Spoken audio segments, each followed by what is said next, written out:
para micro. A ver, si está grande el micro de la cámara.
Hola, hola, hola, hola, hola.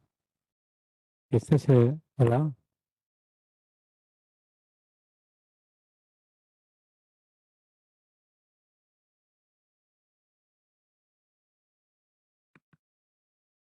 Hola, hola, hola, hola. Espera. Hola, hola, hola, hola, hola. No. Hola, Hola, ¿sí? Bien. hola, hola, hola.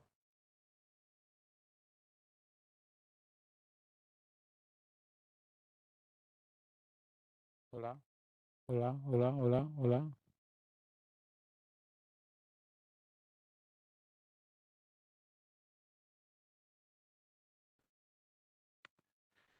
Hola, hola, hola. Vaig a posar-li.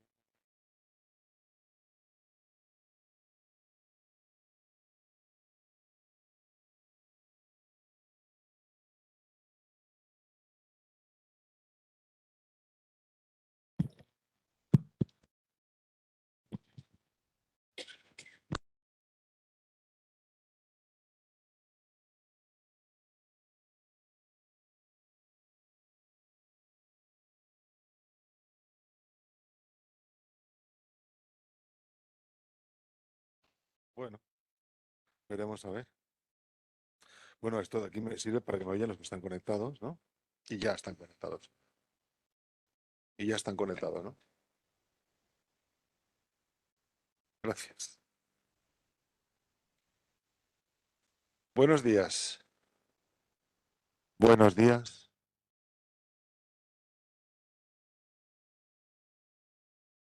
Hola. Bueno, parece ser que además de vosotros, gracias por venir, tenemos 16 personas más conectadas, cosa que yo no sabía. Así que igual tengo que hablar por aquí para que ellos me oigan. ¿Vale? Mi nombre es Agustín Guerri. Soy anestesiólogo, trabajo en el servicio de anestesia de este hospital y soy uno de los 5 anestesiólogos, 5 anestesiólogas, porque el resto son compañeras, que trabajamos en la unidad de dolor. Esto es una charla destinada inicialmente a los residentes de primer año. Veo que hay alguno más, lo cual me alegra bastante. Y me dijeron la primera vez que hice una charla para residentes, y hace muchos años, duró 4 horas y me quedé corto. Y esta me han dicho que no puedo durar más de media, así que voy a tener que ceñirme a lo básico de lo básico de lo básico, suponiendo que vuestro currículum, bueno, las asignaturas que os han impartido durante la carrera, no tiene que ver con el dolor nada más que de forma tangencial, ¿no? Entonces, antes de eso, ahora se oye mucho mejor. Antes de eso, me gustaría saber, confirmar esto, que durante vuestra carrera habéis recibido alguna asignatura cuatrimestral relacionada con el dolor. No. ¿Alguna clase suelta de alguna asignatura solo del dolor? ¿Nadie? ¿Algún seminario? Nada, ¿no? Os han explicado el dolor como me lo explicaron a mí, un poco de aquí, un poco de allá, y os tenemos que hacer. Así que me voy a intentar resumirlo y daros unos cuantos trucos clínicos para que podáis manejaros en los pacientes con dolor, porque esto debería empezar a funcionar y es lo de siempre. Ahora. Uf, cómo me fastidia a mí estas cosas, tío.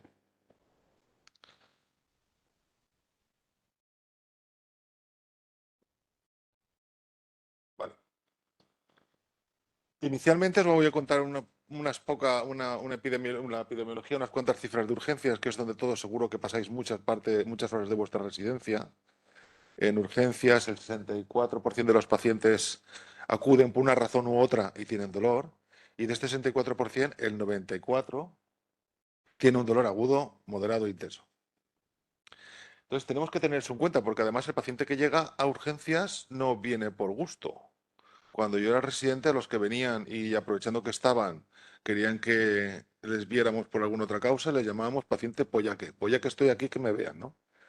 Pero habitualmente esos no tienen dolor. El dolor es algo que es muy frecuente, lo veréis en muchos pacientes, y es como los niños de la foto, que si no sabes mirar no lo ves, lo dejas como algo intrínseco y asociado a la enfermedad, y después de los 27 minutos de espera al triaje, los 42 en la consulta, el paciente, una de las cosas que querría que le solucionarais pronto es el dolor, aparte del diagnóstico de la causa que le ocurre. Eso respecto al dolor agudo. Respecto al dolor crónico, es otro rollo. Esto ya estamos hablando de otra cosa completamente diferente, aunque le llamemos dolor. La última encuesta europea del dolor crónico es bastante antigua, del 2003. En aquella época, las encuestas españolas figuraban con que teníamos una incidencia de dolor del 11% frente al 19% de la media europea, pero eso tiene que ver con la forma de recoger los datos. Si vamos por comunidades, la comunidad valenciana, perdón, tenía más incidencia, no porque tenga más incidencia, sino porque recoge mejor los datos. Desde entonces no ha habido ninguna otra encuesta. Ha habido algún artículo, el más parecido a una encuesta es este, como veréis es de prepandemia 2018, después de la pandemia la cosa ha cambiado, y los datos que registra son aterradores por lo menos.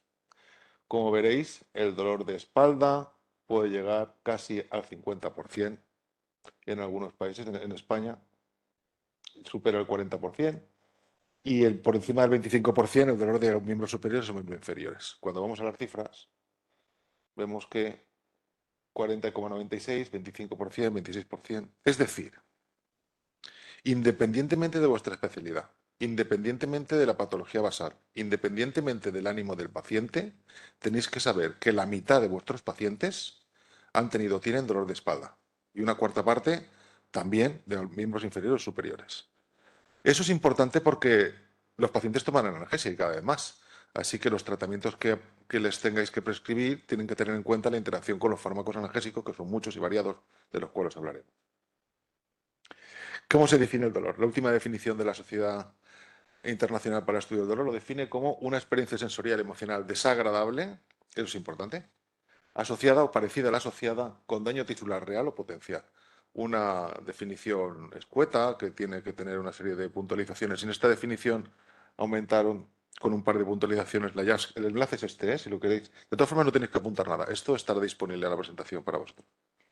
El dolor es una experiencia personal, y lo de personal tendría que estar subrayado, afectada por factores biológicos, psicológicos y sociales.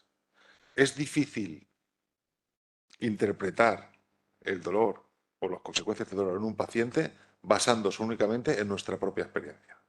Es personal y tenéis que abrir los ojos y buscar alguna forma de objetivar el dolor de los otros sin tener en cuenta vuestra percepción del dolor. Si un paciente dice que le duele, lo más probable es que le duela.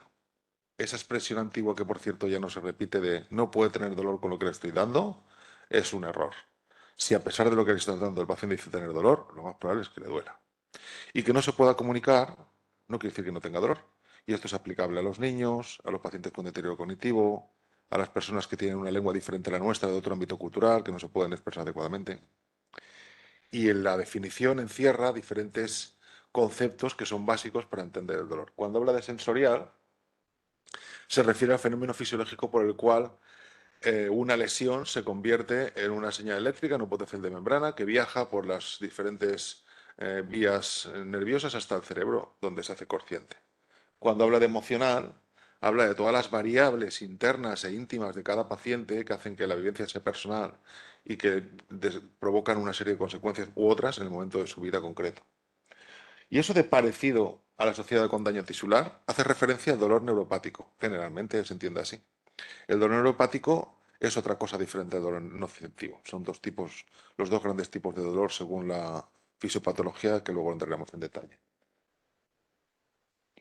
Tenéis que saber que el dolor es necesario para la vida y el cuerpo, el organismo se comporta como tal. Si vosotros dais un tratamiento analgésico para un paciente con dolor crónico, la evolución de su sistema nervioso le permite sortear ese tratamiento que le habéis dado porque necesita saber cuándo duele. Si tú no sabes que te estás quemando el pie, no lo apartas del fuego. Es fundamental. Así que por muy analgésico que esté, la analgesia dura poco tiempo o mucho tiempo, pero durará un espacio temporal limitado, independientemente del tratamiento que le deis. Cuando se hace crónico, pierde su función adaptativa, mantiene un estímulo constante sobre las vías nociceptivas, sobre el cerebro, y eso tiene consecuencias sobre la salud, pero todos los efectos. Las tres dimensiones del dolor habitualmente estudiadas que encontraréis en algunos test son las dimensiones sensorial, afectiva y social. Cuando nosotros vemos un paciente con dolor agudo, pasar. Entre vosotras que acabáis de llegar, ¿hay algún R1?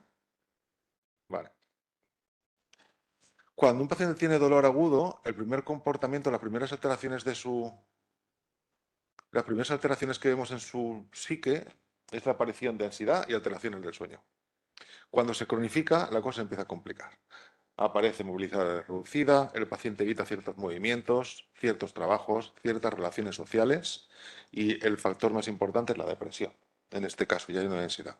Todo eso produce una disminución de la calidad de vida y lo que vemos en las unidades de dolor, en la consulta, es un extra que tenemos que tener en cuenta para valorar al paciente, es el sufrimiento que desencadena, tanto en el paciente como en su entorno familiar.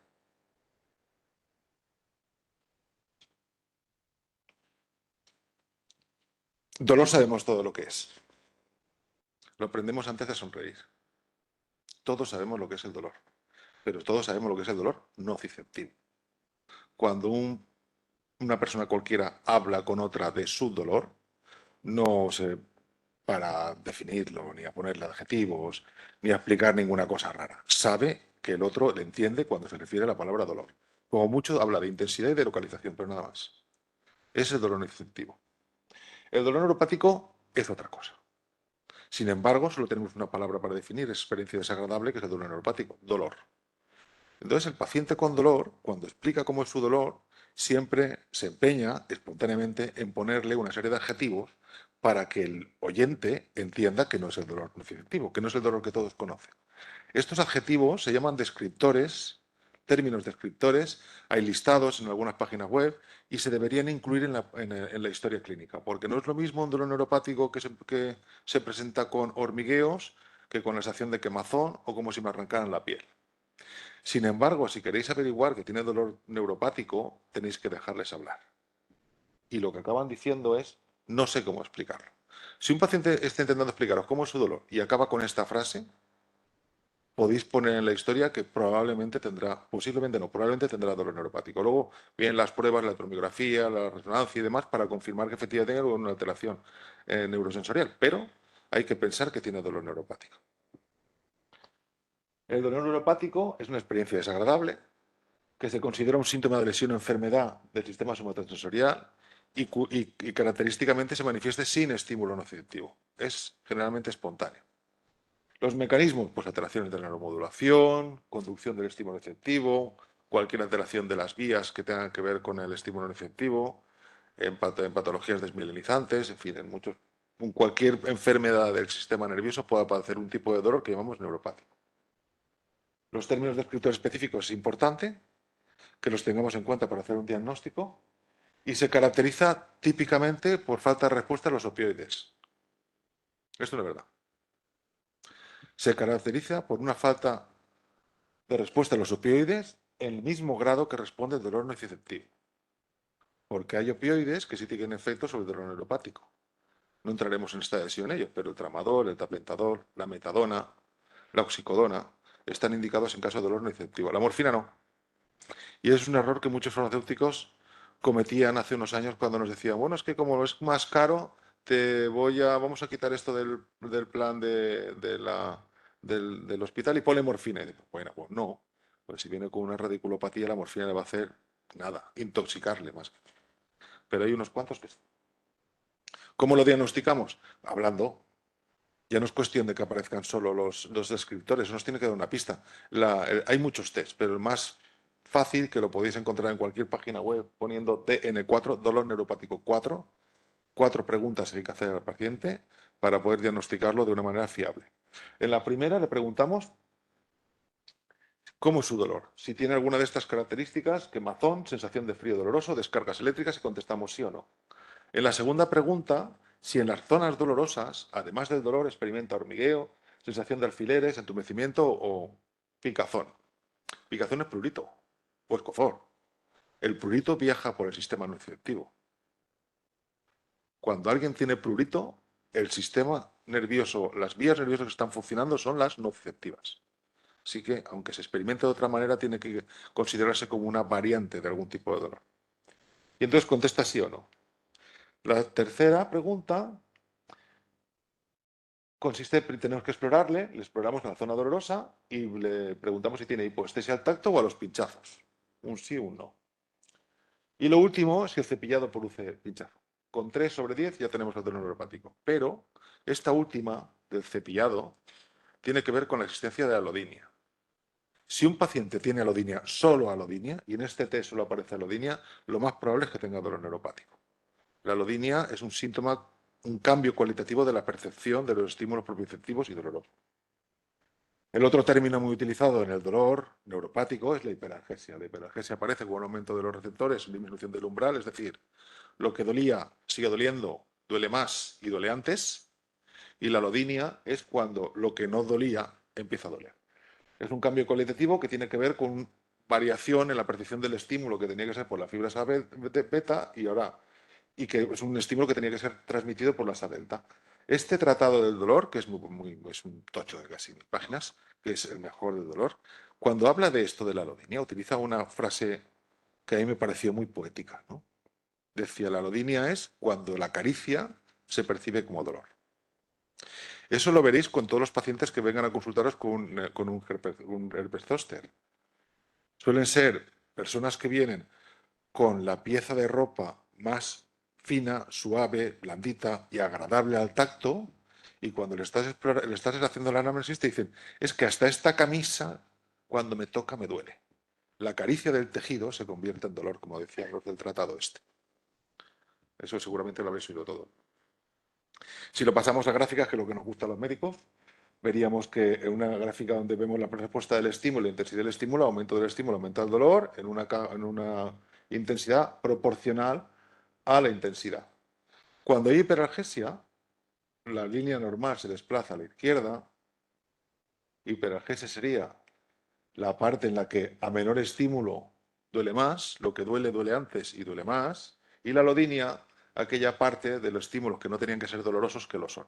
Este proceso que lleva a esta percepción es lo que llamamos sensibilización. Hay periférica y central. En media hora tampoco puedo entretener más con la sensibilización. Si a alguno os interesa, luego en las preguntas o en otro día hacemos una charla de ello. Como os decía, el dolor no sentimos el dolor fisiológico, que es un sistema de alerta que responde a estímulos de receptores específicos que llamamos nociceptivos, que están en prácticamente todas tejidos del cuerpo, principalmente en la piel, articulaciones, vísceras, mucosas.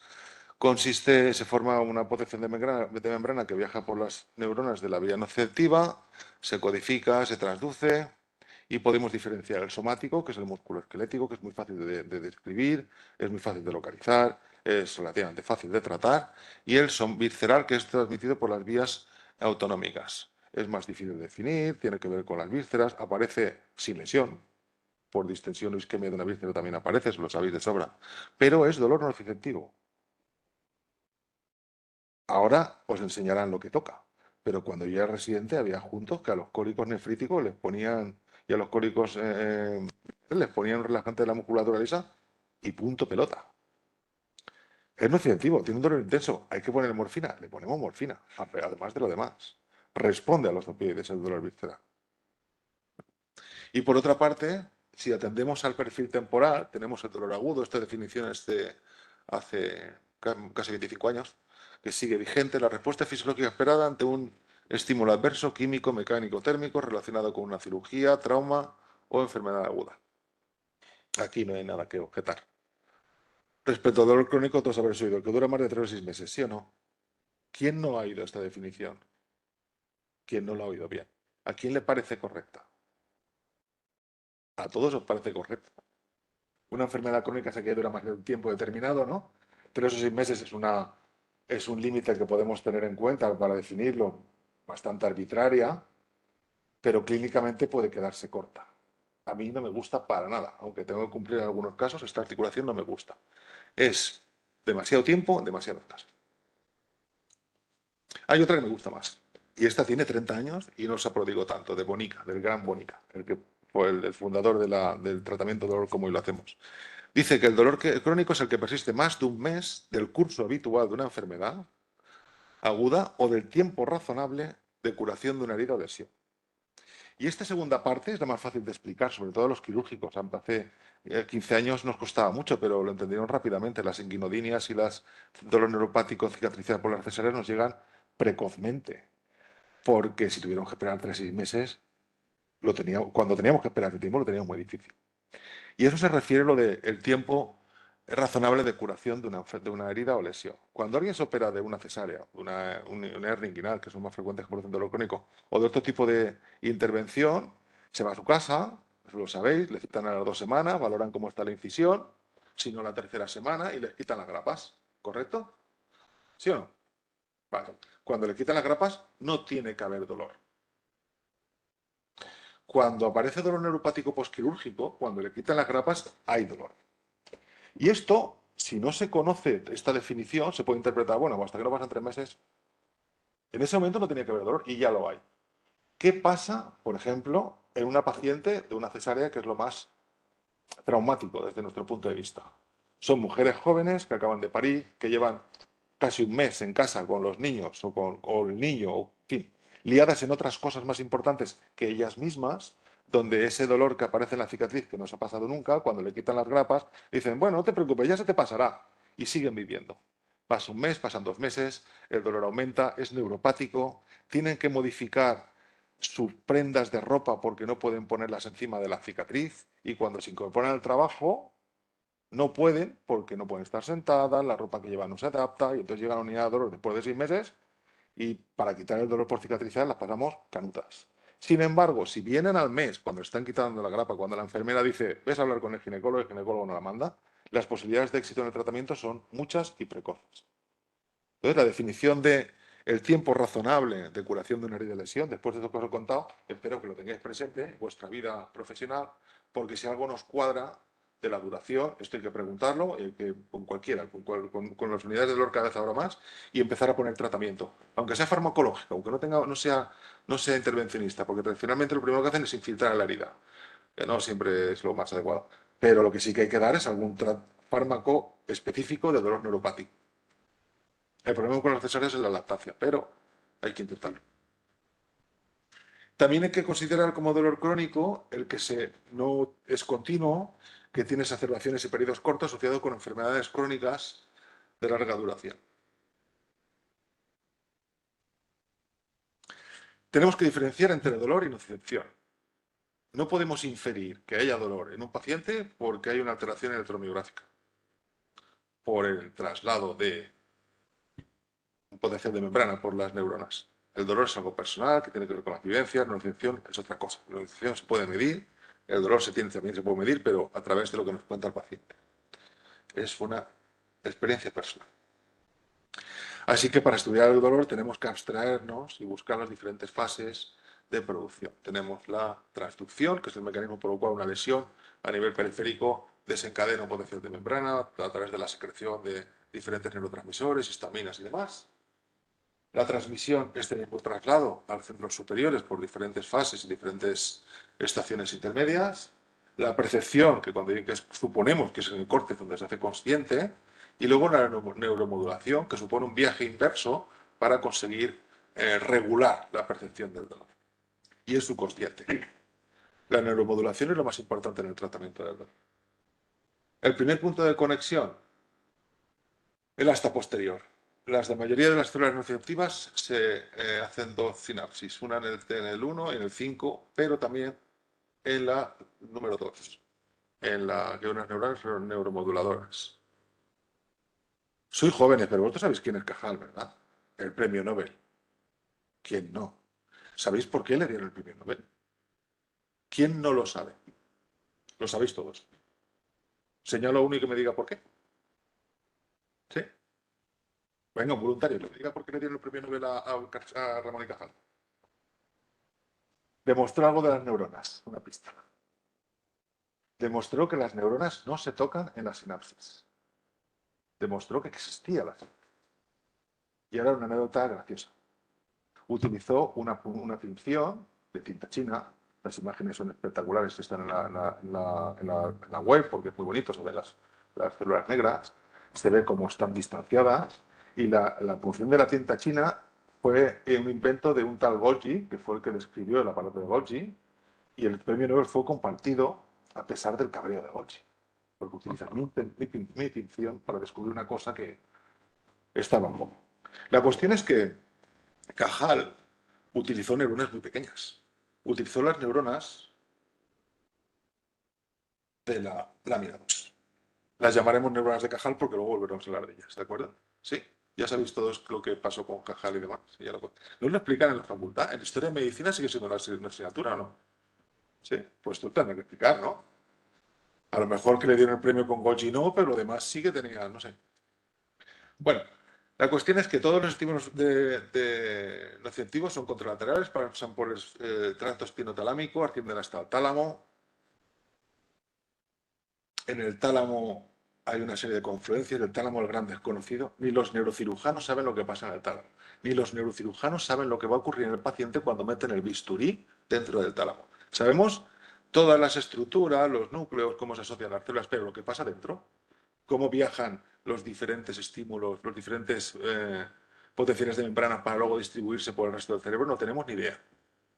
Por mucho que digan los anatomistas, los neurocirujanos en sus publicaciones sí que son sinceros y te cuentan las dificultades que tienen para entender exactamente el funcionamiento del tálamo. Estamos pez con esto. Así que todas paran al tálamo y de aquí van a diferentes sitios. Unas al corte sensorial primario, suponemos que ahí se hace consciente. Al cingular anterior, suponemos que ahí se hace emocionalmente consciente. Y al corte de la ínsula, que también tiene que ver con esto. Y de aquí viajan por unos tractos eferentes, en sentido contrario, hasta diferentes puntos del sistema nervioso para establecer unos sistemas de control, sistemas de neuromoduladores. Este es el esquema de un reflejo metamérico que conocemos todos, ¿no? Metamérico, pero que sin embargo está influido por los centros superiores. Cuando nos damos un pinchazo, el viaje pasa por la médula, llega al sistema nervioso central, se hace consciente, regresa y retiramos la pierna. ¿A que sí? Pero eso no se cumple siempre. Si se cumpliera siempre, no tendríamos gacelas. Cuando recibe un zarpazo del depredador, ¿por qué no encoge la pata como hemos visto en el reflejo metamérico? Porque hay sistemas neuromoduladores que evitan que la gacela note el dolor y le permiten seguir corriendo, huir y salvarse. Así pues, lo que vosotros habéis visto en los libros, lo que cuentan es que El mismo estímulo es percibido en diferente calidad en diferentes experiencias dolorosas, según el grado de excitación, atención, expectación, lo que le pasaba a la gacela, lo que clásicamente ponen en periodos de guerra o durante la práctica de deporte, y una situación cuasi folclórica de nuestro entorno es la corrida de toros. Esto es una cosa espeluznante, porque los deportistas se pueden tirar al suelo y se lo llevan en camilla y demás, pero estos tíos tienen otra cosa. Si después de encontraste todo esto, tienes los arrestos de levantarte, matar al toro, porque este tío tiene dolor, pero lo hace porque tiene un sistema de neuromodulación como el que tenemos todos. Esto ni se entrena, ni se crece, ni disminuye. Y eso es la base del tratamiento no etiológico. Hasta ahora, cuando está en un tratamiento por una patología, generalmente lo primero es el etiológico. En el caso del dolor crónico, esto nos sirve de poco. Para entender los sistemas de neuromodulación, tenemos que tener en cuenta los diferentes grados de mielinización de las neuronas, porque eso tiene una influencia directa en algunos de los sistemas de neuromodulación. Recordar que las no mielinizadas son las C, las más abundantes, las que transmiten el sistema, los estímulos nociceptivos principalmente.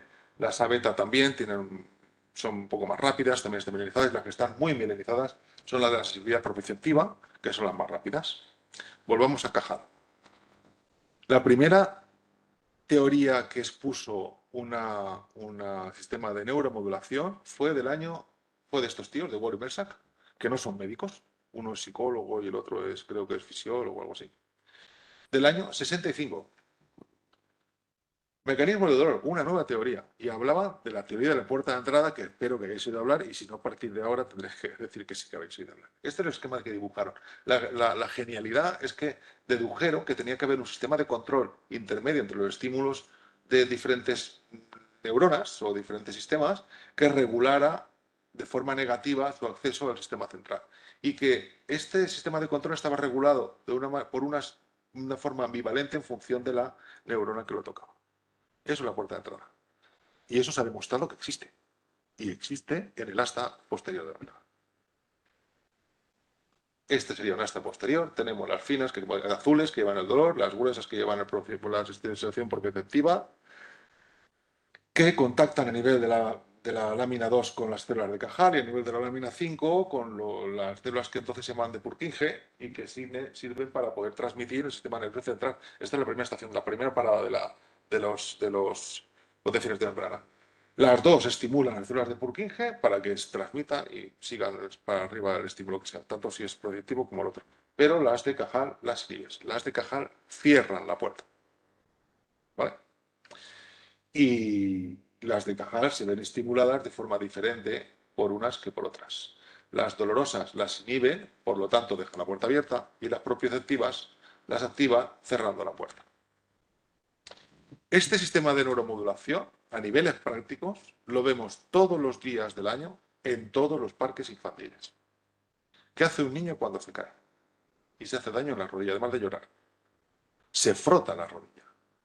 Aumentan los estímulos propioceptivos que llegan antes a las células de Cajal, que las activan y por lo tanto cierran la puerta de entrada. Como este, que es el conocido, hay un montón, que no voy a entrar en detalles, porque están conociéndose unos más, otros menos, a todos los niveles del sistema nervioso, llegando hasta el tálamo. Y en el tálamo tienen que haber cientos que no conocemos. Esta es la base del tratamiento antiológico. ¿Vale? ¿El tratamiento antiológico cuál sería? Del dolor. Cuando hay inflamación, antiinflamatorio. Metástasis, radioterapia. Que lo tengáis claro. Además, ahora hay unos protocolos de radioterapia bastante efectivos en poco tiempo. Cuando hay fractura, reducción. Si hay isquemia, revascularizar.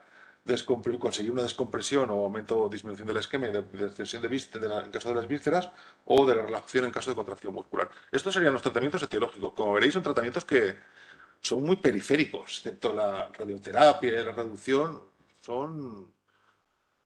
tienen que ver mucho con la causa, no con el dolor. En realidad, cuando utilizamos un tratamiento nosotros para el dolor, son neuromoduladores. Intervenimos, aunque no sepamos cómo, en alguno de los puntos donde hay una neuromodulación. Todos, los opioides también.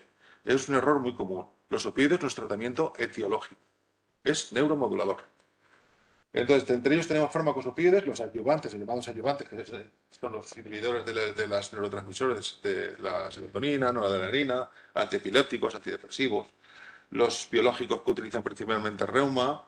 También hay bloqueos de la conducción con monociклonatida, que es uno que está resurgiendo ahora, y los tratamientos tópicos de lidocaína, que es capsaicina, son todos neuromoduladores.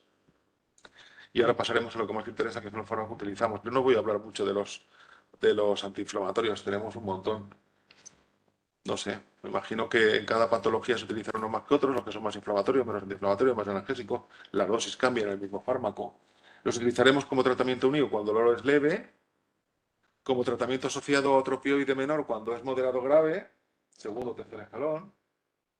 Es dosis dependiente, y esto es importante. La dosis máxima es 2.0, 2.5. Los pacientes esto no lo saben. Entonces, como el metamizol de 600 miligramos no le va, se toman otro, ¿no? Que es lo máximo que deberíamos dar, 2.0. Y como no funciona, el vecino le dice que se toma una ampolla de 2 gramos. Y funciona. Claro, con esa dosis funcionar todo lo que tenga que funcionar en Lotil, pero los efectos secundarios seguro que tiene muchos números para vivirlos. Y con los AINES también. El mecanismo de acción generalmente central o periférico, depende del fármaco, central los inhibidores de la COX-2, periférico de la 1 y de la 2, la acción local es antiinflamatoria. Tenéis que tener en cuenta que la antiinflamatoria se consigue a dosis terapéuticas mayores que otro tipo de acciones. Mayores, por ejemplo, excepto el paracetamol, que no es antiinflamatorio. Está en los AINES, pero no es antiinflamatorio. Bueno. Otros efectos serían las antidegradación plaquetarias, son irreversibles. El más importante es la aspirina. Este se consigue a menor dosis que la dosis que el efecto antiinflamatorio. Y sobre el trato gastrointestinal, que tenemos que tenerlo claro, que es posibilidad de utilizarlo crónicamente, por eso no se recomienda usarlo más de una semana, y puede producir hemorragias digestivas graves, y el menos gastrolesivo es el metamizol, y el que no lo es el paracetamol. Y otro efecto secundario de los AINES es la función renal. Y esto es importante sobre todo en la gente mayor, que es la que más incidencia tiene de dolor crónico. Es la que utiliza los AINES de forma crónica porque ellos lo llaman calmantes. Y no saben exactamente que el efecto renal actúa sobre un riñón que sufre una insuficiencia renal, aunque sea subclínica, simplemente porque tiene más de 75 años. Entonces, si tienes que prescribirlo en una paciente mayor, tenéis que saber que es un insuficiente renal y tiene muchos números para que aparezca una complicación renal a causa de los antiinflamatorios. Así que tenéis que limitar mucho el tratamiento. Las reacciones hematológicas tengo que nombrarlas, pero son muy poco frecuentes. Y las trombovasculares con los COP2 sí que tenéis que saberlas. Y luego los opioides. Los opioides, todos sabéis, actúa sobre un receptor específico que tiene 7 subunidades. Hay diferentes tipos. Son 7 que se agrupan circularmente, que se asocian a una proteína G. Esto es, como casi todos los receptores, algo básico, pero hay cosas nuevas. La acción del opioide no consiste solo en activar la proteína G. De momento, sabemos recientemente que además activa una proteína llamada beta-2-arrestina, que está relacionada con los efectos secundarios del opioide intensos o peligrosos como la depresión respiratoria.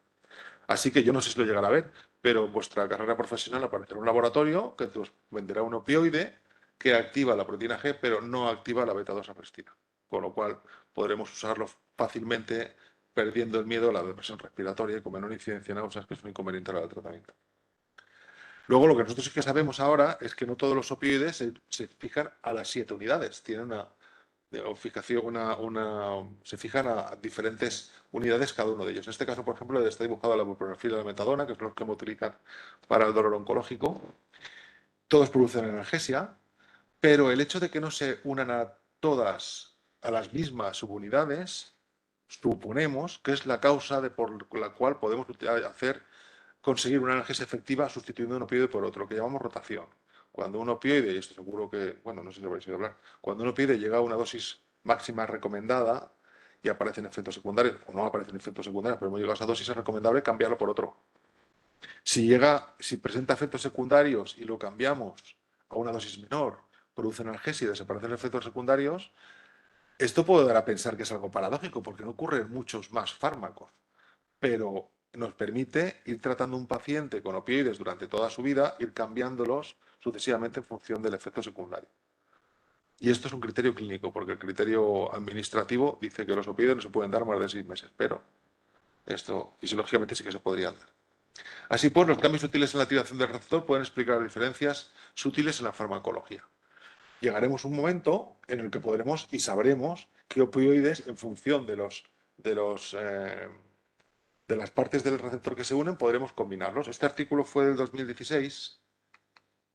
No ha salido. 2016, el primer artículo en castellano que hablaron de combinación, ¿eh? El señor Aliaga es era un renombrado médico de tratamiento de dolor en España, el maestro de muchos de nosotros, que falleció poco después de este artículo. De hecho, hay un premio de la Sociedad Española de Dolor y una conferencia magistral en todos los congresos que lleva su nombre. Y pensábamos que después de este, pues se le abría una puerta para poder seguir investigando, pero el hombre falleció y además no fue la causa de que no se investigue. La causa fue la epidemia de opioides y la opioide desencadenada en Estados Unidos por lo que pasó allí con la oxicodona. Así que todo esto se ha quedado un poco, se ha quedado aparcado, y yo espero que antes de que os jubiléis podáis vivir esto, porque yo seguro que no lo voy a vivir. ¿Cómo valoramos el dolor? Porque se puede medir y esa cosa de ahí arriba es una paña. ¿Cómo lo valoramos? Con test.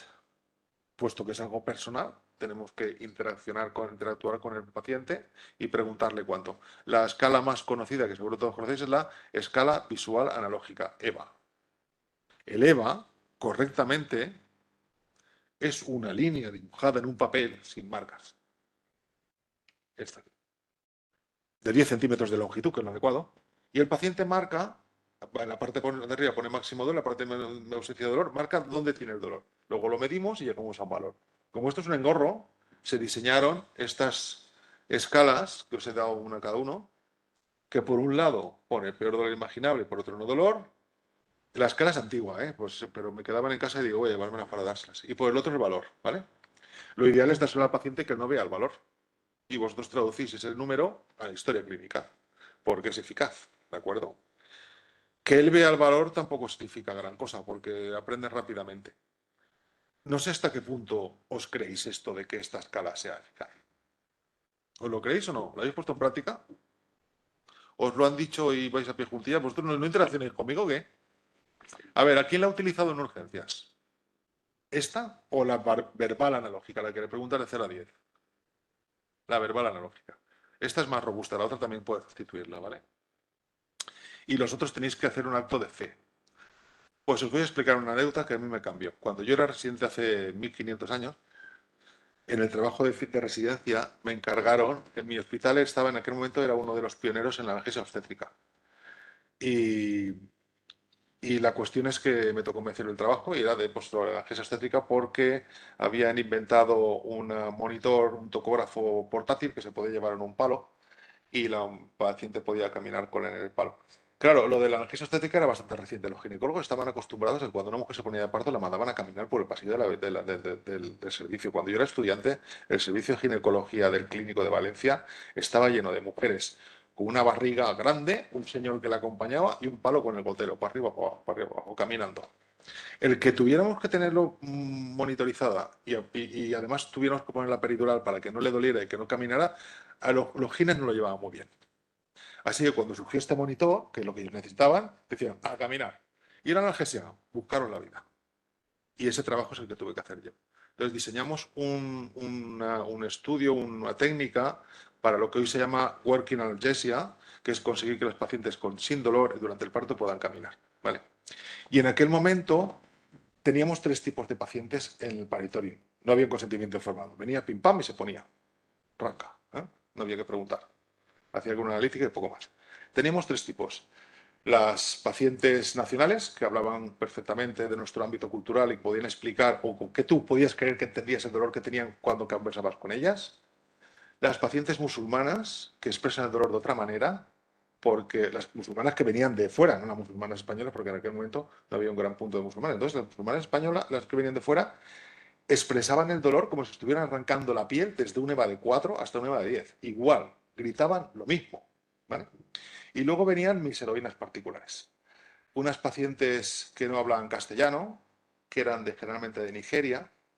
Como en aquella época, si un niño nacía en España, era español automáticamente, independiente de sus padres. La estrategia era, venían sus maridos, se establecían aquí, cuando ya tenían más o menos todo controlado, ellas venían con un visado de turista, se encerraban en el piso, o sea, no salían de su ámbito cultural, se quedaban embarazadas y salían solo para venir a París, sin control ginecológico, sin hablar el castellano, sin saber nada de nuestra cultura, sin nada diferente. Así que, y además venían solas. Entonces, como mucho le explicábamos a un acompañante, al marido o un vecino que hablaba castellano lo que le íbamos a hacer, lo mismo que con las musulmanas, que era más fácil que esto, y empezamos a ello, ¿no? ¿Cómo tenemos que medir el dolor? Para saber cuánto le duelen a estos 3 grupos de pacientes lo que yo le estoy haciendo. Si yo le pincho la espalda para que camine y que sea efectivo, yo tengo que saberlo. No me sirve solo que camine. Tiene que ser que el parto tenga una analgesia adecuada. Así que yo pinchamos una técnica que habíamos inventado o copiado y otra técnica y le damos el leva para que valorara. Con las españolas no había ningún problema. Con las musulmanas fue la primera sorpresa, porque daba igual cómo expresar el dolor gritando todo lo más que te puedes imaginar. Tú le dabas la EVA y después de la infiltración, gracias de la técnica, del 10 te bajaban un 5. Gritaban lo mismo, pero bajaban un 5. Eso en nuestro ámbito cultural es más fácil de entender, ¿no? Que la expresión del dolor sea más de lo que realmente o lo que tocaría. Pero lo de las nigerianas era lo que me desmontó. Las nigerianas ni hiperventilaban cuando tenían una contracción. No se movían, no parpadeaban. Así que yo, confundido completamente, yo esperaba a que subiera la curva del topógrafo a la máxima intensidad y les daba la eleva, un 10, sin moverse. Hacía la técnica, les daba, esperaba otra vez a la contracción, les daba el EVA, un 5.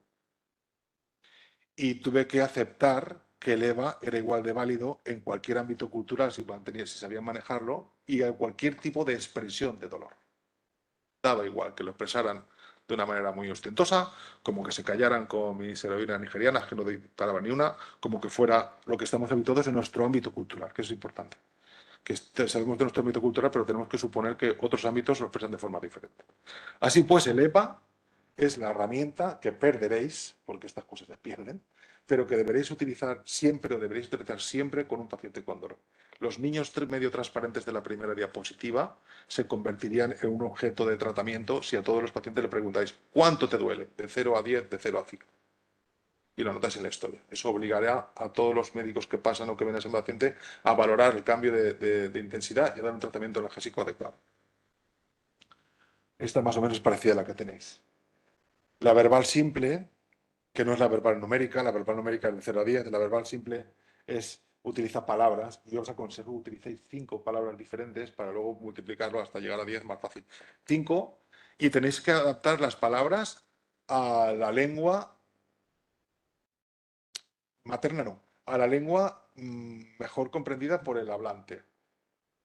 No es lo mismo que habléis con un extranjero, que podemos tener un traductor, o con una lengua, y en esta tierra no es lo mismo que le preguntéis a personas mayores que viven en un pueblecito y que solo hablan valenciano.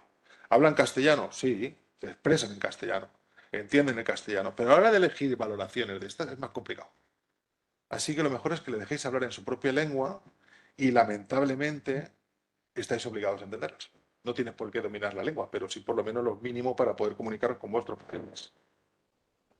Y para tratarlo, estrategias de tratamiento. Todos conocéis la escalera de la OMS, ¿correcto? Venga, pegar cabota. Sí, todos conocéis la escalera. Vale. La escalera de la OMS se basa. Cuando llega un paciente le damos AINES para el dolor, que en caso de que sea leve dejará de dolerle. Si no funciona, subimos al segundo escalón, le damos opioides menores y si no funciona, subimos opioides mayores. Esto se diseñó, se publicó en los años 80 para conseguir dolor, como tratamiento de dolor oncológico. Y el objetivo no era conseguir un tratamiento adecuado, sino que los médicos tuvieran una herramienta adecuada para presionar a sus administraciones y que consiguieran tener acceso a los opioides mayores. Ahora me imagino que estarán peor, hace 10 años, en los congresos de la Sociedad Española del Dolor, venía un médico ucraniano, que venía porque era un fiel a la hora de hacer ciertas infiltraciones y estrategias técnicas. Era muy bueno. El tío nos sacaba unas imágenes y unas cosas fantásticas. Y cuando estabas luego tomando café con él, lo estabas comiendo y hablabas con admiración de lo que él hacía, decía, es que no tengo otro remedio para hacer eso, porque yo no tengo opioides como tenéis vosotros. Tengo morfina y poco más. Y a duras penas. Y para el dolor neuropático o infiltro o ahorro de frecuencia o no consigo tratamiento. Así que esto que parece que nosotros es algo habitual, sigue siendo, hace 10 años seguía siendo en Ucrania, me imagino que en otros países de África o de Asia, no te puedes imaginar, y ahora en países en guerra, pues también. Entonces, esto de que tengamos opioides mayores disponibles gracias a la escala analgésica de la OMS, funcionó y funcionó muy bien. Y fue una herramienta tan guay para poder tratar el dolor que se le añadieron escalones. Tenemos el cuarto escalón para las técnicas invasivas, tenemos un suelo para tratamiento ayudante que se da en cualquier parte del tratamiento y va muy bien, según para qué, porque ya estamos en el siglo XXI y eso que estoy hablando era de los años 80 del siglo pasado o antes. Ahora lo que deberíamos intentar es otra estrategia, sobre todo para el dolor agudo o para el dolor intenso o para el dolor en urgencias o para el dolor en la consulta la primera vez que viene. Y es un concepto que definió un español y que llama del ascensor analgésico. No es la escalera, es un ascensor. Cada botón del ascensor tiene un tratamiento. El botón primero tiene tratamiento equivalente al primer escalón de la escalera, el segundo escalón, el tercero el tercer escalón, el cuarto escalón. ¿Cuál es la diferencia?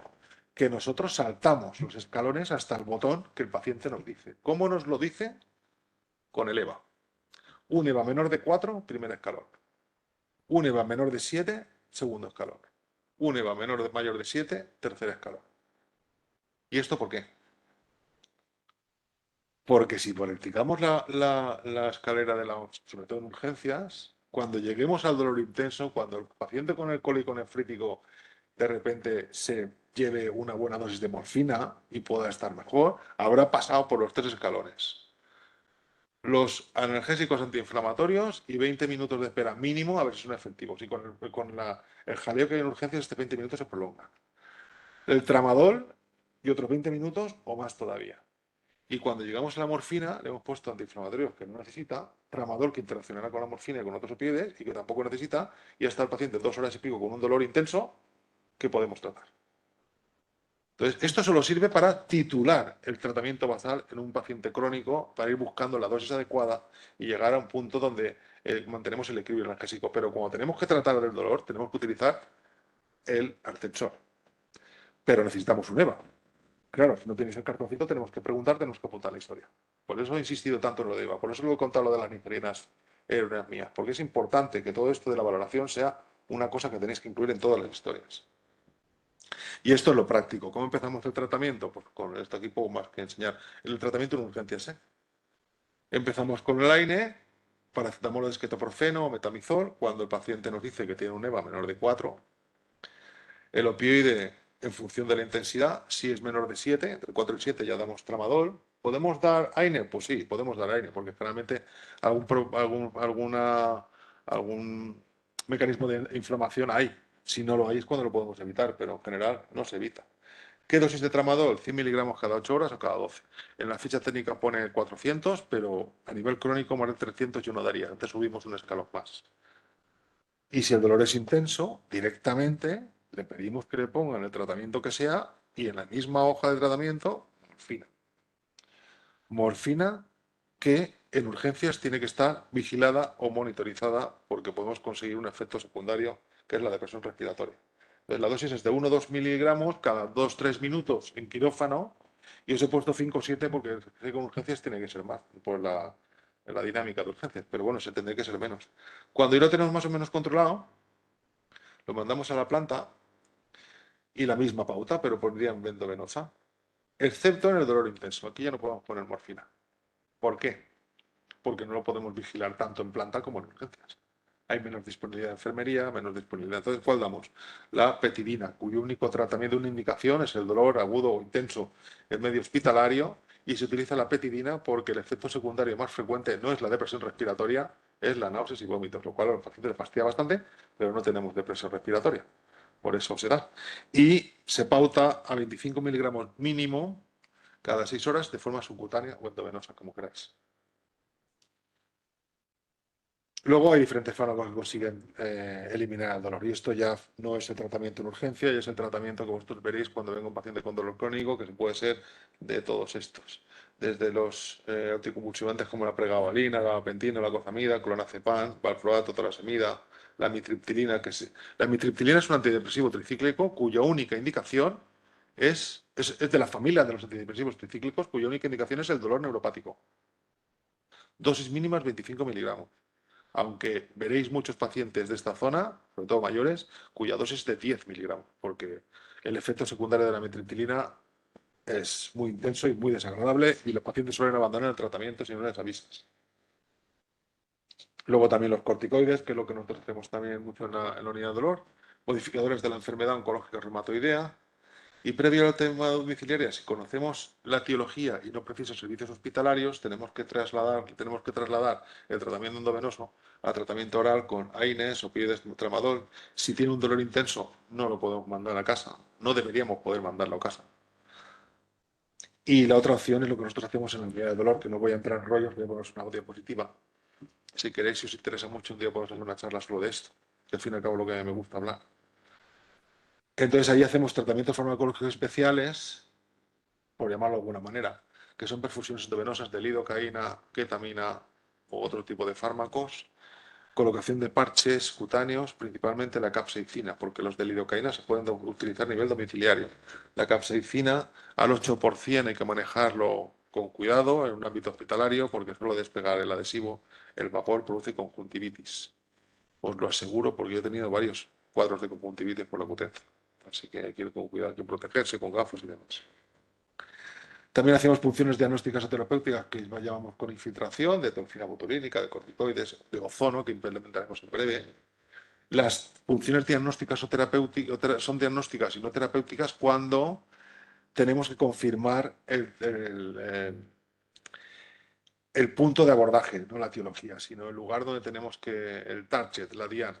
Entonces, si tenemos un dolor neuropático que pensamos que tiene que ver, que empieza con una compresión a nivel del foramen intervertebral porque aparece un hallazgo en la resonancia, tenemos que probar primero que si bloqueamos los ganglios de la raíz dorsal, el dolor desaparece. Si no, hay que buscarlo en otro sitio. Entonces, en lugar de meter una aguja de radiofrecuencia, que es una lesión, aunque sea reversible, es una lesión, a veces metemos la aguja, lo anestesiamos y a los pacientes siempre les digo lo mismo. Es como una anestesia del dentista de quita y pon. Te quito el dolor aunque son un par de horas, ya se no tengo que meter la aguja de radiofrecuencia. Entonces, eso sería la terapéutica. Todos los métodos que utilizamos, todos, son reversibles y temporales. No hay ningún tratamiento definitivo. Y utilizamos habitualmente una guía por imagen, o un ecógrafo o un rayo. Cuando es el rayo tenemos que estar dentro del quirófano, pero cuando es el eco lo hacemos fuera. Cada vez hacemos más de eco, pero hay algunas que no. Cuando tenemos que entrar dentro o acercarnos cerca de la columna vertebral, ahí necesitamos el rayo, porque no podemos ver más allá. El eco se queda en la cortical y no podemos ver el agujero. Cuando hacemos la intraforaminal, aunque hay algunas técnicas descritas, puedes meterte dentro del foramen con la aguja y se ve cómo entra, pero cuando entra desaparece. Y lo que hay del otro lado del foramen es interesante e importante. Cuando ese rayo ponemos contraste, vemos dibujada la raíz, en fin, vemos una serie de cosas importantes. Y esto es una foto de mi pueblo que me gusta mucho poner, porque ahora ya hay otro teatro diferente en Reforma, pero a mí me gusta esta foto un montón. Así que si queréis preguntarme alguna cosa, que lo que espero, aunque no interaccionéis mucho, que digo, no vamos ni a preguntar. Pero me gustaría que preguntarais algo, hacer un esfuerzo, porfa. ¿Nadie? Dime.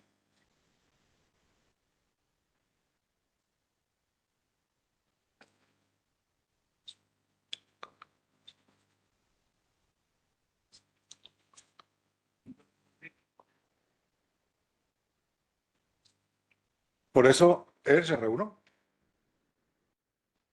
pero es que solo ha traído para reunión. Pero no tienes.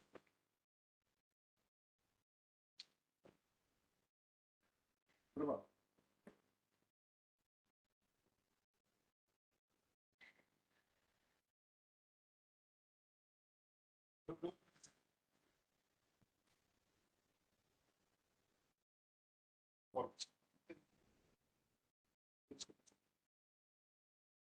Si te marco, vemos que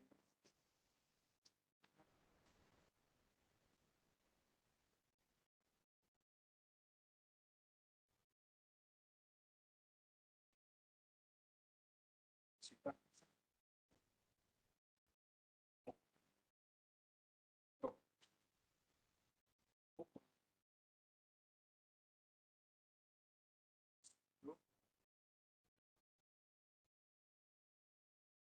yo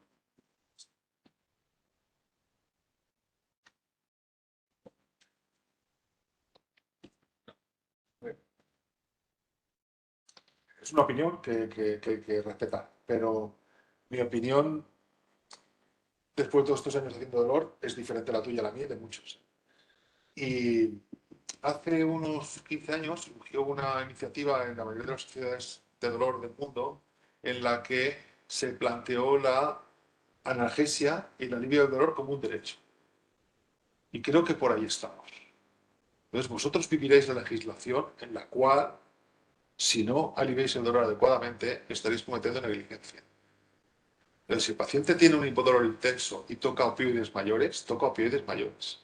Otra cosa es que tú puedes permitirte el lujo o la opinión de ir subiendo en las dosis, pero no puedes dejar de dar opioides mayores. Si das opioides menores y baja un poquito el dolor, sigue teniendo dolor intenso, tendrás que poner opioides mayores. Con lo cual ya tienes dos opioides dentro del paciente. Dos opioides que interaccionarán. Dos opioides que no sabes exactamente cómo modificarán los efectos adversos. No sabes hasta qué punto el cese del efecto del tramador facilitará la aparición tardía de una depresión respiratoria. Entonces, lo mejor, y eso es lo que nos enseña la facultad, es que si lo puedes conseguir con un solo tratamiento, utilices un único tratamiento. Luego ya lo harás las combinaciones, pero para empezar con lo mínimo posible. Pero si tiene un dolor intenso, si tiene 9, si tiene más de 7, podemos estar hablando de cosas más detalladas. Pero si tiene 9, si tiene 9 y es un médico y no le pones un opioide mayor, que sepas que pensará mal de ti. Porque todos sabemos los médicos lo que hay. Es un dolor intenso de 9, es un dolor que lleva al suicidio. En el EVA, cuando pone el peor dolor imposible, hay diferentes escalas que equivalen a esto. El 10 equivale a un parto, un cólico o una fractura, de forma continua. Los pacientes con dolor intenso continuo, y eso te lo expresan algunos y algunos lo llevan a cabo, como me dijo una vez una paciente, ven la ventana como una solución. Eso que parece tan exagerado, cuando te lo dice una persona de 20 y pocos años, te hace temblar. Entonces te hace cuestionarte todas las formas que tenemos de valorar y tratar el dolor.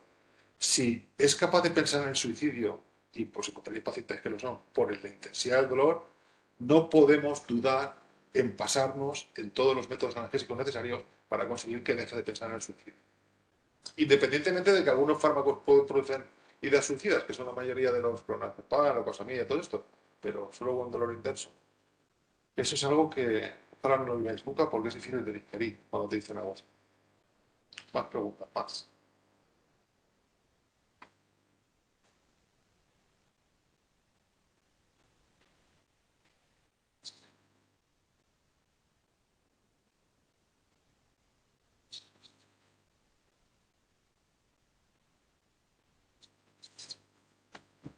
Vale, los opioides generalmente tienen un efecto único, que es interaccionar contra el receptor opioide. Pero en el dolor, en el sistema neuromodulador, intervienen otra serie de mecanismos como es la serotonina y la noradrenalina.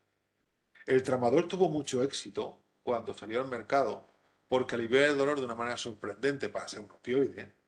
Y se concluyó y se encontró que la realidad era que aliviaba el dolor no solo por el opioide, sino porque interfería en el metabolismo de la serotonina. El tapentadol salió al mercado diciendo que era un opioide mayor, que además de la serotonina, también interfería en la noradrenalina, que interviene también en otro punto de neuromodulación, con lo cual parecía que ser una cosa fantástica. Ya no solo tenemos un par de opioides que pueden ser útiles para el tratamiento del dolor neuropático, que tiene que ver con la serotonina y la noradrenalina, sino que son opioides. Pero para el dolor neuropático puedes tratarlo con inhibidores selectivos de la recaptación de la serotonina. Cuando esto no lo conocíamos, las dosis se ajustaban en función de la respuesta analgésica. Y las crisis serotoninérgicas fue una señal de alarma que nos tuvo que hacer que pensar que es poco recomendable utilizar un opioide de estos dos tipos, el esteroidamador o el patentador, con un inhibidor selectivo de la serotonina. Sin embargo, hay muchos pacientes que lo llevan cuando las dosis son pequeñitas. Yo lo prescribo con cuidado, pero con dosis pequeñitas. Tiene que ver con esto. Una crisis serotoninérgica grave solo sobrevive si está en la UCI. Si le ocurre en la UCI. Entonces hay que tener mucho cuidado. Sí, esa es una interacción que es adecuada. Por otra parte, el hecho de que se generalice con otros opioides es algo que no te puedo contestar. Porque esto que te he explicado y que conocemos del tramadol y del tapentadol, no lo sabemos, por ejemplo, de la oxicodona o de la metadona, que también tiene una acción sobre el dolor neuropático. Así que no es improbable que la metadona y la oxicodona actúen en algún otro punto del sistema de neuromodulación, activando o modificando la metabolización o de la serotonina, de la noradrenalina o de otra molécula que todavía no conocemos. Entonces, pues bueno, en teoría estos no tienen nada que ver con la serotonina y sí que se podrían utilizar, pero los otros dos habría que ir con cuidado. Y un fármaco muy utilizado en el dolor crónico, inhibidor selectivo de recaptación, es la duloxetina, que tiene una indicación para el dolor crónico a 30 miligramos y con un antidepresivo a 60. De la familia de venlafaxina y todos estos, que hay muchas mujeres jóvenes que toman estos fármacos prescritos por los psiquiatras y hay que tener cuidado, porque habitualmente los tratamientos psiquiátricos no te los cuentan en la consulta, es algo como que es como si fuera, no lo consideran otra especialidad, lo consideran otro universo diferente. Pues la salud mental no está muy metida en el esquema general de la asistencia médica a nuestros pacientes, es algo aparte. Entonces hay que indagar. ¿Alguna otra cosa? Dime.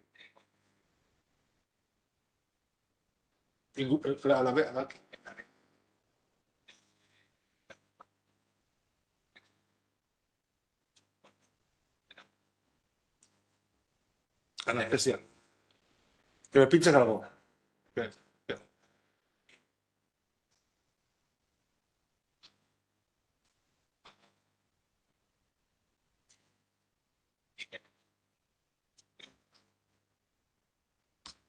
Yo no la he usado, la muscular, más que en casa, cuando algún familiar necesita.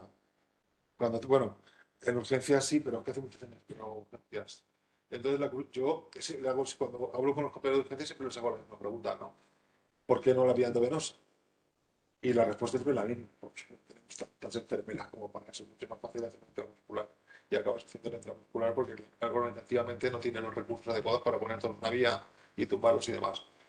Que sirve, pues, es más adecuada la endovenosa, pero bueno, tampoco podemos negarnos. En las inyecciones estas intramusculares suele asociarse corticoide, generalmente.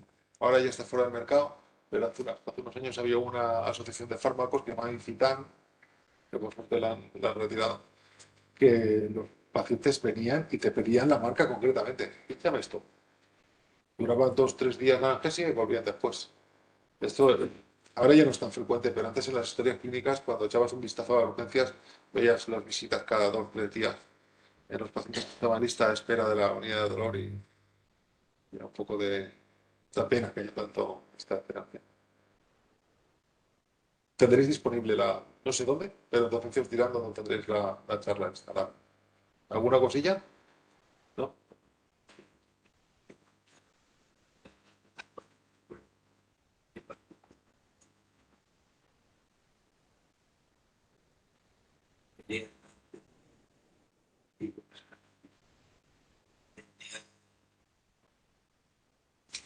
Acabas de abrir la caja de Pandora. Bueno, vamos por partes, ¿vale? Vamos por partes. La fibromialgia, ¿vale? La fibromialgia fue definida por los reumatólogos en un congreso hace un montón de años en Estados Unidos y luego se la quitaron de encima, como el que dije. Y como la definieron, permitía el diagnosticar de fibromialgia a un montón de patologías que no conocíamos. Gracias a esa definición y al reconocimiento de que existía esa patología, se han empezado a investigar y de ese gran cajón desastre se ha ido sacando la fatiga crónica, el síndrome de los pies inquietos y unas cuantas cosas más. Y lo que queda se sigue llamando fibromialgia, pero probablemente serán varias patologías diferentes. Lo que suponemos, lo que casi estamos seguros que ocurre, es que hay una alteración de los mecanismos de neuromodulación. ¿En qué momento? No lo sabemos, porque hay diferentes tipos de fibromialgia. Lo clásico cuando empezamos con todo esto en la unidad de dolor era que la paciente tipo, digo la porque 9 de cada 10 suelen ser mujeres, el varón que la tiene es más grave, generalmente no de mucha gravedad. Las pacientes que lo tenían eran de edad media, alrededor de los 40, con trabajos estresantes que exigían dedicación, como enfermeras, médicos, profesoras o con responsabilidad en alguna empresa y que habían tenido algún tipo de traumatismo reglado o no, es decir, una intervención quirúrgica o un accidente banal en el coche. Lo primero que experimentaban era un dolor sin razón, que no respondía a tratamiento, que era difícil de explicar. Y lo segundo, la estigmatización social, que hoy en día es inimaginable, pero sigue estando, aunque sea en silencio. Porque los comentarios respecto a la vida sexual de estas compañeras por parte de los compañeros no eran infrecuentes. En el ámbito privado, pero eran infrecuentes. Así que cuando yo llego así, bueno, en aquel momento te tienes que callar, pero a mí me movía por dentro. Porque lo que le estaba pasando a la mejor enfermera de la planta era algo que no tenía nada que ver con lo que ellos estaban pensando, ni comentando, ni nada. Y ni ella tampoco sabía por qué. ¿Cómo empezamos a tratar todo esto? De todas las maneras posibles. Nosotros en la unidad de dolor veíamos a la fibromialgia, a las pacientes con fibromialgia, porque estaban completamente desamparadas en aquel momento. No tenían nada. El movimiento asociacionista estaba empezando a surgir y estaban abandonadas. Los reumatólogos no sabían nada de ellas, los médicos de primaria no sabían cómo manejarlas, los diferentes especialidades pues pasaban. Así que en la unidad de dolor las recibíamos, hacíamos lo que podíamos. Si tenía un síndrome miofacial que aparece en el 25-30% de pacientes, lo tratábamos y es la excusa para mantenerlas de continuo en la unidad. Luego surgió el movimiento asociacionista que ayudó bastante y que a todos para averiguar exactamente lo que estaba pasando. Se reconoció como un motivo de baja laboral, como un motivo de otro tipo de prestación.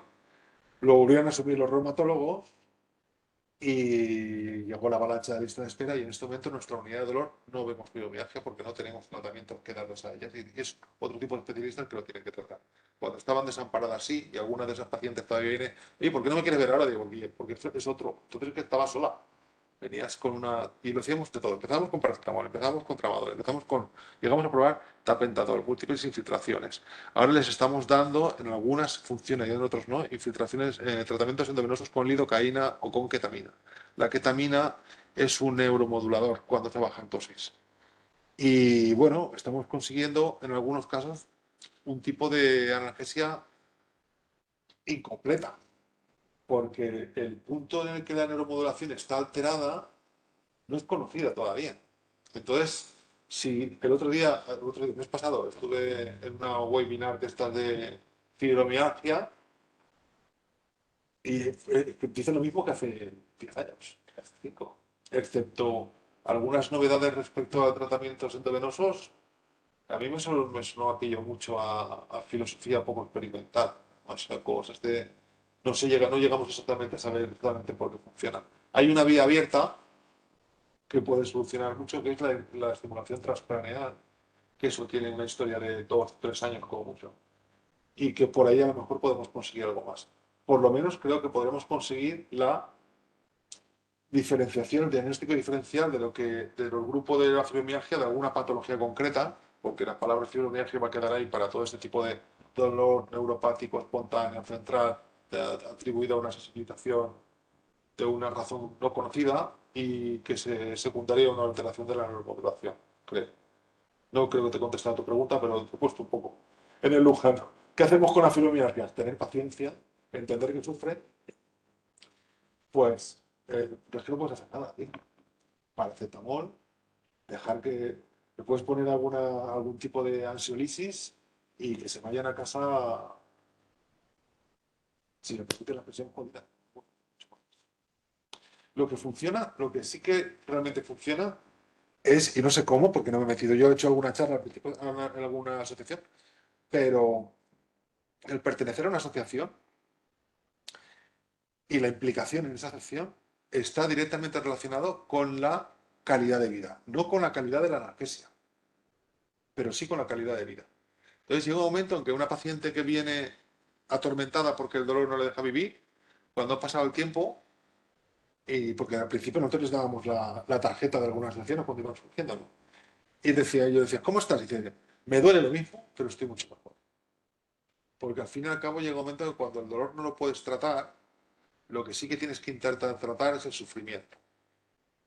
Y si me permitís lo último, os hablo de una cosa, de un detalle que tenéis que conocer, que es el dolor total. Los compañeros de oncología o de unidad de hospitalización domiciliaria lo conocen. El dolor total es el único que se contagia.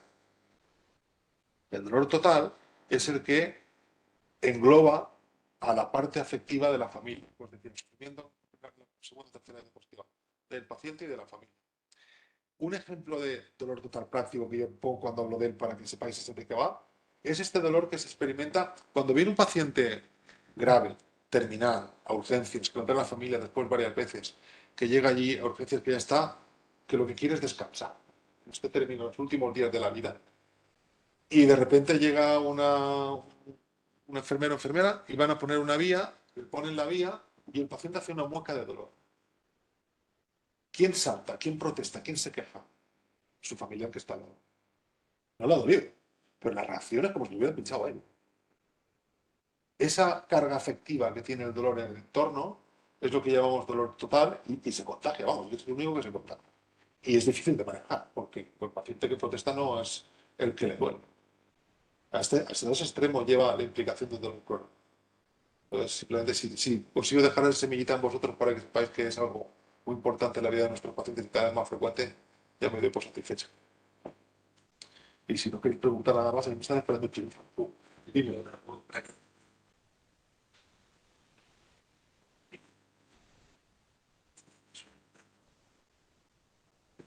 ¿Pero quién es la fibromialgia?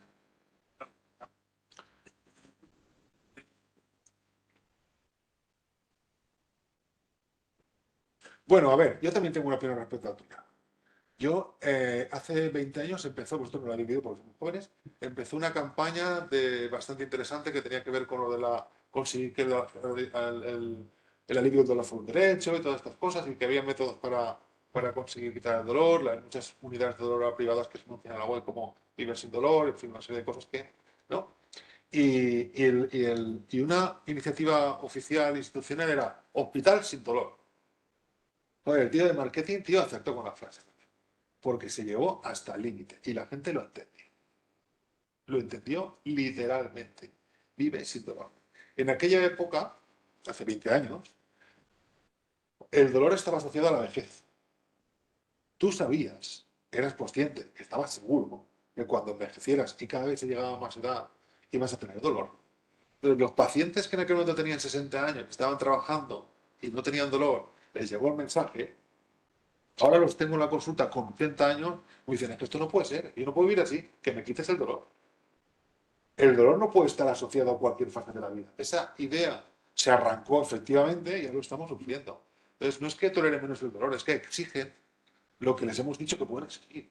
Cuando llega un momento en que el dolor está asociado a una serie de patologías y no tenemos herramientas para evitarlo. ¿Algo habrá? Pues no, señor, no lo hay.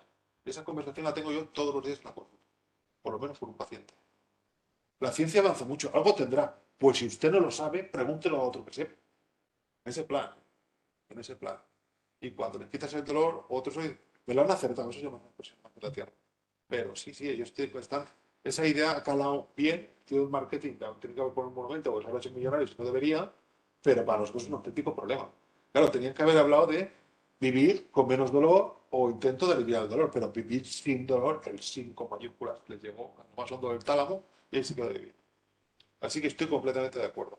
Pero yo no creo que sea que toleran menos el dolor, sino que lo que hacen es exigir, porque le hemos dicho que pueden exigirlo. Claro, claro. Bueno, con paciencia. Yo cuando en la historia, si entréis alguna vez en alguna de mis historias, veréis que muchas veces pone, eh, establezco expectativas reales en el paciente respecto a los resultados analgésicos de las técnicas propuestas o algo así. Y eso lleva, tenéis que tener en cuenta que para mí es una dificultad añadida. Yo soy anestesiólogo. Mi adjunto me decía, si al día siguiente de anestesiar a un tío te lo cruzas por la calle y no te reconoce, has hecho bien tu trabajo. Yo hablaba con los pacientes, cuente de 10 para atrás y de los 5 2. Sí, perdón. Entonces, esto de recuperar la clínica en la consulta, en el dolor, es algo en fin, que me gusta mucho y que es algo que se recupera, pero no tengo formación ninguna. Todo ni yo ni mis compañeras. La paciencia para poder explicar esto a la paciente surge de cómo somos cada uno y cuando hacemos alguna sesión clínica compartimos algún truquillo, pero una compañera lo hace de una manera, otra de otra y esto es algo muy subjetivo y muy personal. Así que solo te puedo decir que con paciencia, buscando establecer las perspectivas. Y el mensaje que tienes que mantener es que cualquier tratamiento no es definitivo. Y ese mensaje sí que llega. Y a través de ella empiezas a meter la cuña. Si lo que me van a pinchar no me quita el dolor, me tengo que volver a pinchar, de repente eso me pues creo que no me voy a pinchar tantas veces. Porque las infiltraciones no son no dolorosas, ¿eh? Algunas que son muy dolorosas. Muy dolorosas porque no podemos bloquear. Si tenemos que llegar con la punta hasta donde está la estructura nerviosa para mandar un estímulo, la fase final no la puedo anestesiar. Tengo que anestesiarla después, pero mientras llega la aguja no.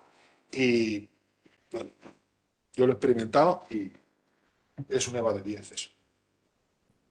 ¿Alguna otra cosa? ¿Pregunta? No sé. ¿Reflexión? Vale, pues entonces muchísimas gracias por venir. Si alguno de vosotros... Gracias. Si alguno de vosotros quiere... Es que he tenido para los neurófilos, pero sabes eso de uno.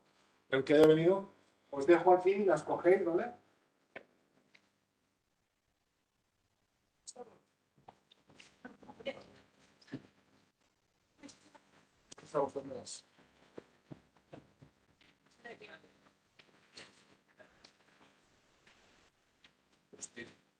Y ahora el problema que hay que nos persiguen porque estamos creando la...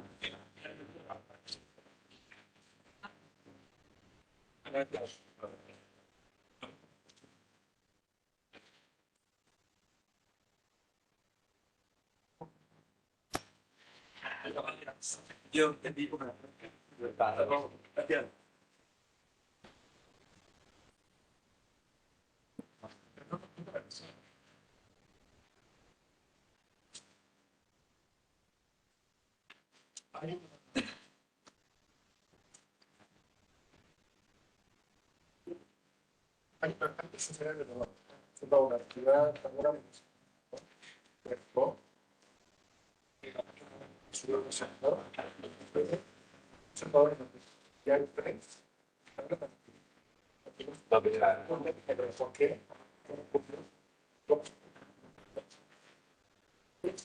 Una actividad la idea es transmitir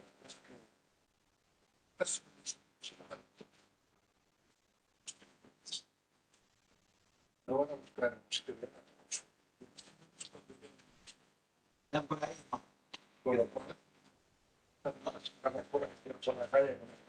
sacando los cuadros de otro hasta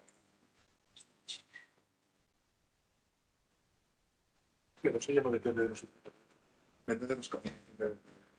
Que digo, es que sobre todo la Comunidad Valenciana y demás nos persiguen porque el gasto... No te pueden imaginar lo más que poner un dolor con eso. Y ahora, lo último que me sé es que las cosas de los hospitales están limitadas por lo cual, Y abajo en urgencias, fentanilo y demás, no nos dejan prescribir. Pero eso, a pesar de que nosotros tenemos diferentes, yo creo que están aprovechando todo esto de los yanquis y el miedo para reducir el gasto. Pero todo esto. Abajo nos persiguen, ¿eh?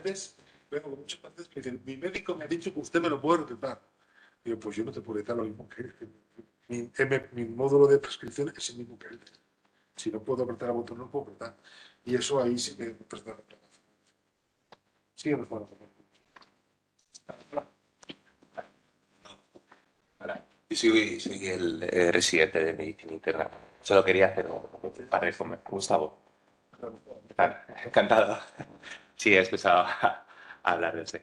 Que no quería empezar aquí un debate de bar ni nada, pero